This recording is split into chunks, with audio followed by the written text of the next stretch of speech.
ခွေးလေးတွေရဲ့ပါဇက်ကနေရှာအချားကြီးထုတ်ပြီးဟိုဟိုတီတီပြေးလွှာဆော့ကစားနေကြတာမြင်မှုကြပါသလားဒီလိုမျက်နှာလေးနဲ့သူတို့ကိုကြည့်ရတာပြောစရာကောင်းရုံတွေမကပါဘူးဒီလိုရှာထုတ်တာကသူတို့ရဲ့ခန္ဓာဗေဒပဘာဝအရတခြားအကြောင်းရင်းများစွာရှိနေပါသေးတယ်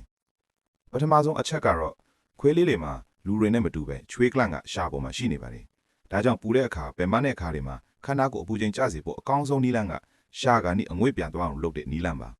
ရှာထုတ်ပြီးအသက်ကိုပြင်းပြင်းရှူလိုက်တာနဲ့ရှာကနေတဆင့်ကိုယ်လုံးထဲကအပူတွေထွက်သွားစေမဲ့တဘာဝရဲ့ air conditioner ပါပဲ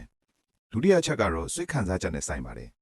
ခွေးလေးတွေစိတ်လှုပ်ရှားနေတဲ့အခါပြောင်းနေတဲ့အခါအာယုံစူးစိုက်နေတဲ့အခါမျိုးမှာလည်းရှာလေးတွေထွက်လာတတ်ပါတယ်သူတို့ရဲ့စိတ်ချီနေကိုပြသတဲ့တဘာဝအမူအရာတစ်ခုပါတတိယချက်ကတော့တက်တောင့်တက်တာရှိလို့ပါခွေးလေးတွေရဲ့ပါးစပ်ဟာသူ့တဘာဝအရနည်းနည်းဟာနေတော့ပါတယ်ဘယ်မှလို့ကြွတ်သားတဲ့အားပြော့သွားတဲ့အခါအနားယူအိတ်ဆက်တဲ့အခါတွေမှာမီးရိုးကြွတ်သားနဲ့ရောချပြီးရှာလေးကသူ့အလိုလိုထွက်ကျလာတတ်ပါတယ်ဒီတော့နောက်တစ်ခါခွေးလေးနဲ့ရှာတဝက်တစ်ပြတ်ထောက်ထားပြီးအိတ်နေတာတွေ့ရင်သူတို့ကအေးချမ်းပြီးတက်တောင့်တက်တာရှိနေတယ်ဒါမှမဟုတ်ပူနေလို့ခန္ဓာကိုယ်ကိုအေးရောင်လုံနေတယ်ဆိုတာသိလိုက်တော့နော်